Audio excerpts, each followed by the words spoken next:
we stand on the crux of a new era of Star Wars. As wave after wave of branded household appliances flood the market with some tie-in movies to go along with it, there's no way of saying whether or not the next generation of Star Wars is going to be any good, or if it'll make the Marvel lightning strike twice like Disney's hoping it will. But in the meantime, let's take a look back at the last Star Wars movie released in theaters. The last Star Wars movie released in theaters. Man, Ubisoft must have a team tucked away somewhere just for making licensed beat-em-up games.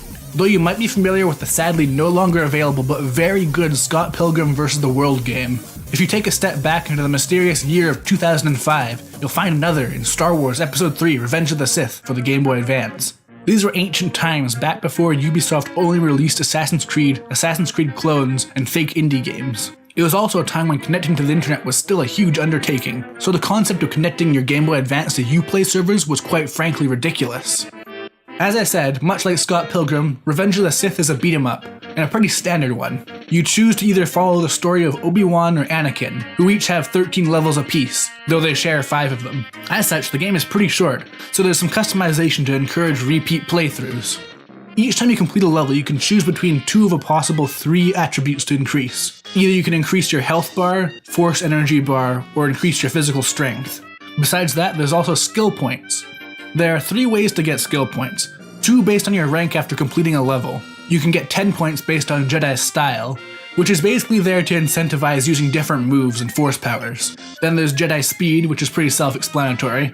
Now if you can't complete a level with style or grace, there's still a way to get skill points, and that's by defeating certain enemies or breaking background objects. There are 10 of these hidden in each level, so a total of 25 points to potentially get in each level. These are then used to buy and upgrade force powers. Anakin and Obi-Wan both start off with Force Push and Force Pull, but they both have 4 completely unique force powers to unlock as well. In this game, you're treated to an abridged version of Episode 3's plot. This can be a good thing in some ways, and also a bad thing. Many often criticized scenes are outright removed, and because of how briskly paced it is, plot points are a lot more explicitly stated than in the movie. The game begins with the 2 Jedi attacking a separatist ship in order to rescue Sheev, the future Galactic Emperor, from his captor, General Grievous. This is the part that's shared between Obi-Wan and Anakin, and primarily serves to get you used to each different character. Anakin is more of an all-out attacker. He can fill his special move gauge by simply landing hits on an enemy. Once his gauge is completely full, he can use his screen-clearing lightning ability, Vader's Wrath. Yeah, the game didn't really care about spoilers, I don't think. Obi-Wan works similarly, but he's more technical. His gauge is filled by using force powers or deflecting blaster bolts. And his screen nuke is a badass teleportation move right out of an anime. Speaking of anime, I guess that's as good of a segue as any to start talking about the influences of this game. While it follows the plot of Episode 3, it's clearly inspired by the often forgotten Clone Wars cartoon. You can really see it in the look and feel of the characters. So yeah, the Jedi are a bit OP. Not Force Unleashed OP, but you know. After 2 levels inside the ship, you arrive at your first boss, Count Dooku.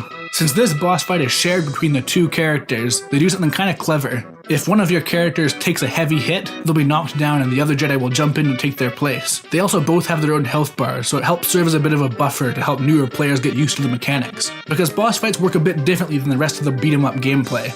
You'll always be facing towards your opponent in boss fights, and it becomes a game of reading your opponent. In this mode, you have to deflect attacks with high and low guards, or absorb force powers using your force stance. Following each move, the boss will become briefly vulnerable, and that's your chance to hit them hard with the lightsaber attacks or force powers of your own. It's a fun little system, kept interesting by the wide variety of moves each boss fight has.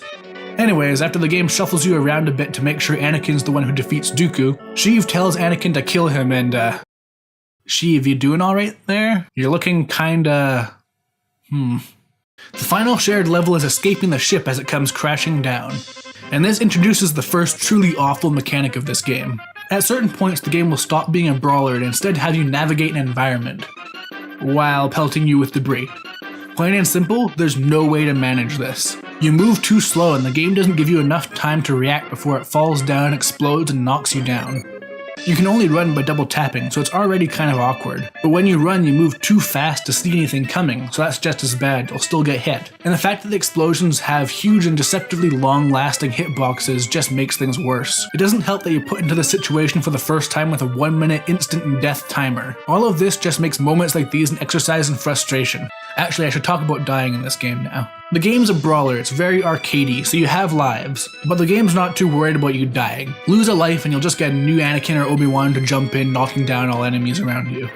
Lose all of your lives, however, and you'll be sent back to the start of the level. This isn't as bad as it sounds because a level is at most like 5 to 15 minutes, and it will respawn you right before a mini-boss if there is one in that level. I feel like they should just give you 5 lives at the start of a mission anyways, because this isn't an actual arcade game. Losing doesn't mean you have to pay quarters, so you're just sent back to the level anyways, but now with 5 lives. What difference does it make?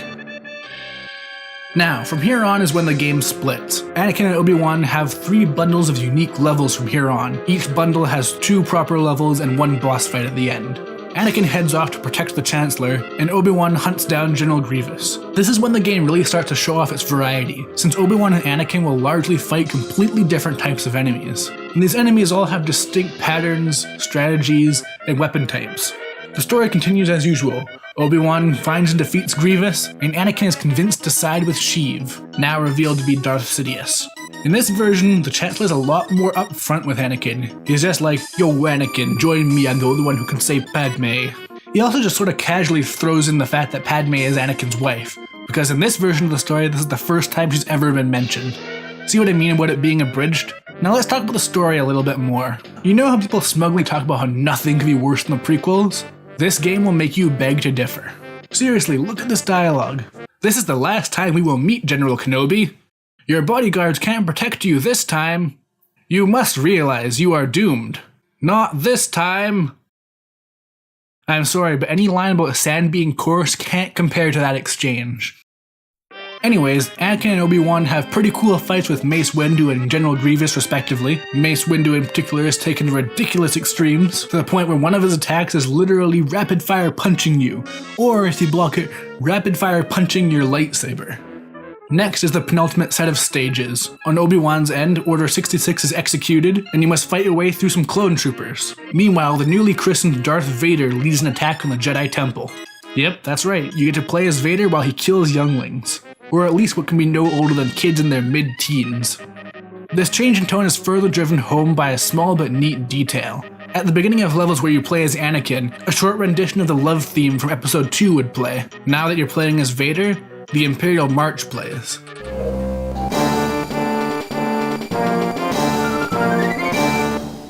Another cool detail is that the boss fights in both of these levels are completely unique. You don't see them in the movie. Obi-Wan escapes the stormtroopers and chances upon some damaged droids. 2 of them reactivate and the boss fight begins. You only fight one at a time, but while the other one is knocked down, it'll gradually heal, so you have to be fast. Meanwhile, Vader challenges Master Dralig, who is apparently a real character. After Vader quite frankly brutalizes his apprentice, Dralig steps in and tells him to escape. Now, in the expanded universe, this apprentice probably went on to do great things. Maybe he was secretly the real reason why the Death Star blew up. But all that's gone now. He dead.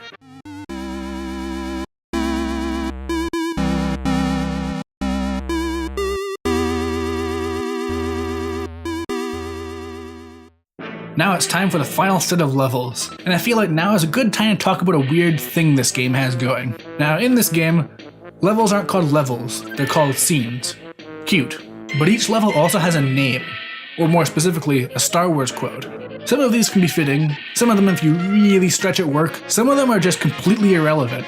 For example, Obi-Wan's final level is exploring the now destroyed Jedi Temple, finding the dead Jedi, and that Anakin is responsible. What's the name of this level? A Jedi's strength flows through the Force. I'm sorry, what?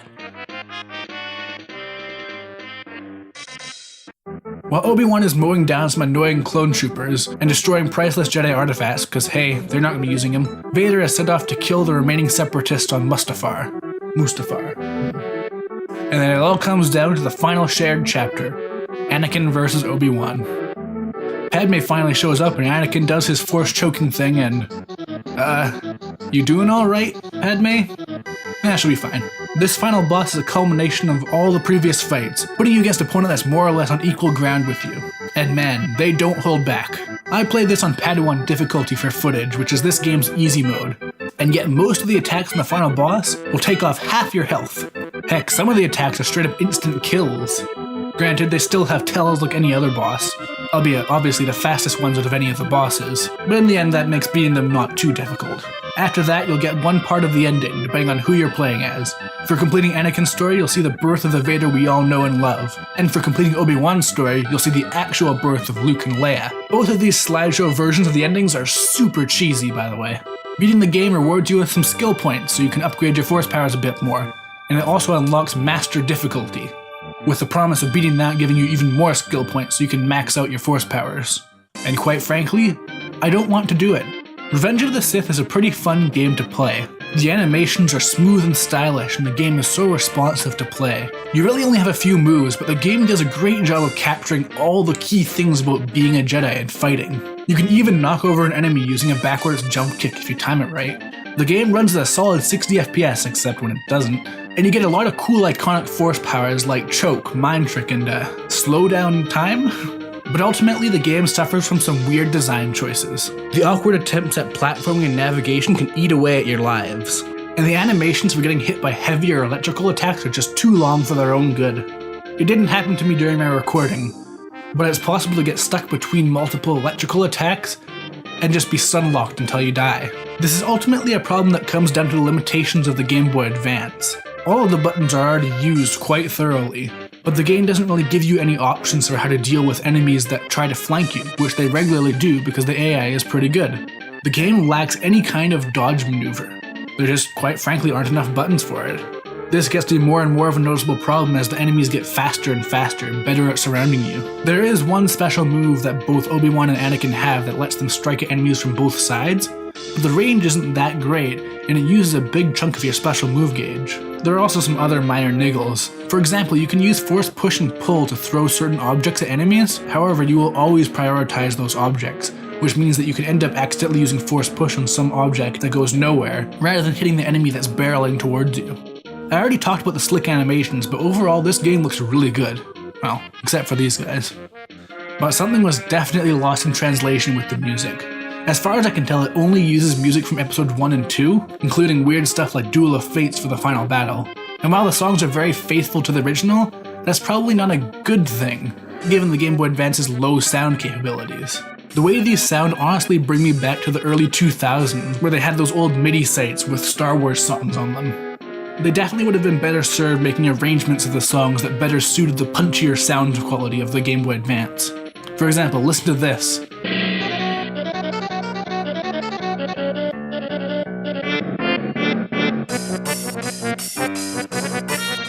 At higher quality, I'm sure it sounds fine, but in a Game Boy Advance MIDI, it's a cluttered mess.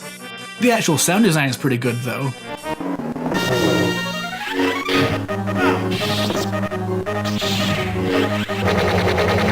Despite all that, Revenge of the Sith is a fun experience.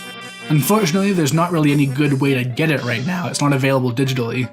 But if you ever do happen to chance upon it, especially if it's cheap, it's definitely worth looking into.